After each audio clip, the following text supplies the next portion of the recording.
Есть такая традиция у дизайнеров собираться раз в год за таким огромным большим круглым столом и обсуждать, какие же будут тренды в следующем году. И каждый из них предлагает свой какой-то уникальный тренд. На самом деле я шучу, ничего такого нету.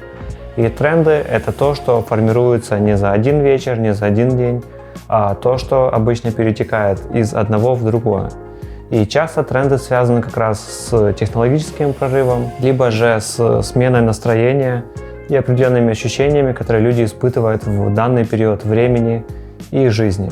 И если посмотреть на тренд с оглядкой всего лишь на один год, то может показаться, что тренды как раз и не меняются, все остается таким, как было раньше. Но на самом деле все происходит и все меняется. Если вы посмотрите с оглядкой уже на 5 лет, то вы увидите, что тренды на самом деле поменялись очень сильно, и у людей совершенно другое ощущение мира, чем это было тех же 5 лет назад.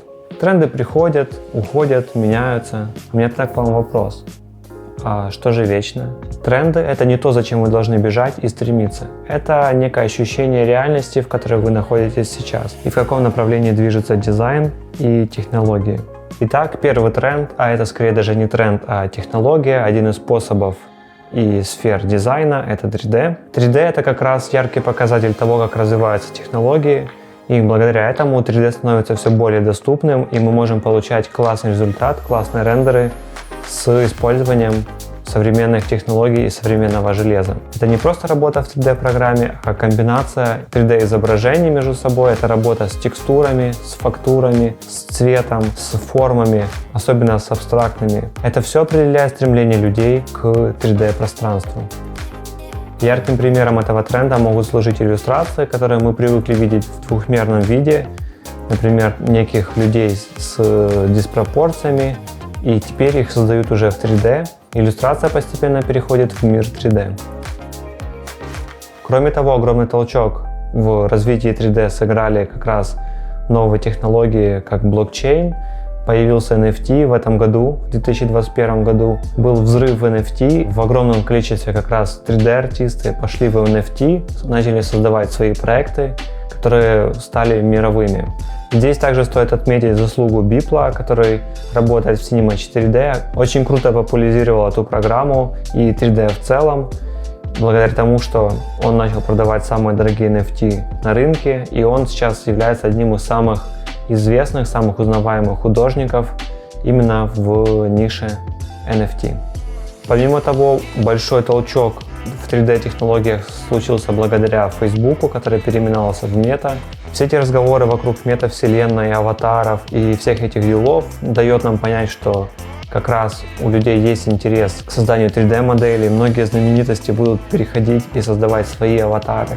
И это формирует некий тренд на будущее о том, что как раз метавселенная, NFT, все эти вещи будут активно связаны, и это все будет развиваться и будет давать сильное влияние на дизайн и motion дизайн в частности.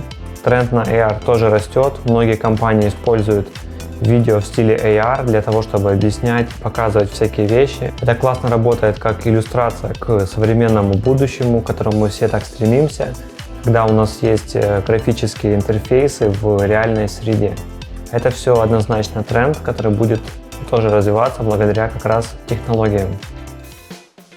Еще один тренд — это лупы и зацикленности. Вы наверняка видели эти видео, которые рай для перфекциониста, когда один шарик попадает в лунку, это все как-то интересно переходит, работа со временем. И сейчас лупы становятся максимально сложными, когда уже использована не просто одна какая-то композиция, а целые миры создаются, которые циклятся, и это все по-любому будет развиваться. И лупы однозначно тренд 2022 года.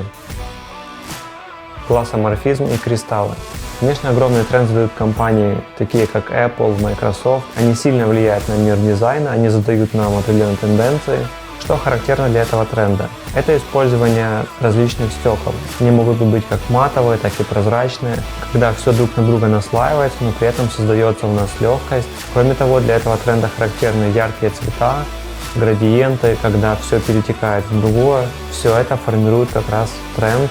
Также очень трендово выглядит работа с использованием кристаллов, когда мы заламливаем свет, и у нас свет рассеивается на такие каустические интересные переливы, Последние несколько лет были очень трендовые жирные шрифты, максимально толстые, bold, black. Сейчас от этого уже все немножко устали, уже все хотят чего-то более эстетичного, и поэтому сейчас в тренд входят шрифты с засечками, более эстетические шрифты, которые помимо того, что удобно читать, они еще приятны визуально. Если вы устали от классического дизайна с правильно подобранными шрифтами, с правильным цветом, композицией, для вас есть отличный тренд. Это антидизайн, который характерен тем, что как раз здесь нарушаются основные принципы дизайна. Используются вычурные комбинации шрифтов, когда шрифты между собой плохо сочетаются и тем самым создают некую эстетику. Это очень контрастная композиция, дерзкие цвета, когда вещи между собой не сочетаются. Фишка этого тренда заключается в том, что в этом несочетании вещей появляется своя определенная эстетика. Коллажи — это всегда круто, и 2022 год в этом не исключение. Коллажи будут создаваться с использованием различных техник, например, совмещение черно-белого изображения, фотографий или ярких образов, ярких цветов. И все это между собой сочетается, когда мы совмещаем старое, некое ретро, и при этом новые современные трендовые цвета. 90-е пришли, а возможно никуда и не уходили. В тренде сейчас образы, которые ассоциируются с 90-ми, какие-то образы с рейв-вечеринок. С одной стороны это ностальгия по 90-м, с другой стороны это переосмысление того, что было. Мы берем все, что было классно в 90-х и пытаемся трансформировать в некий современный вид. Кроме того, в тренде приглушенные пастельные цвета с яркими акцентами, которые классно между собой сочетаются, при этом используются часто градиенты, различные шумы, благодаря чему мы получаем эффект такой мечтательности, легкости. Этот тренд активно используется в дизайне интерфейсов, моушен графике, флайерах, упаковках.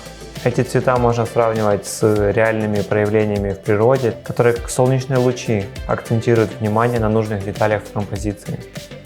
Глич никуда не уходит, и наоборот, он становится частью композиции. Если раньше мы использовали глич больше для различных транзишнов, чтобы перейти с одного кадра на другой, полноценный участник композиции, полноценный участник дизайна, и глич у нас становится, если не ключевой, то одной из значимых фигур в нашем дизайне.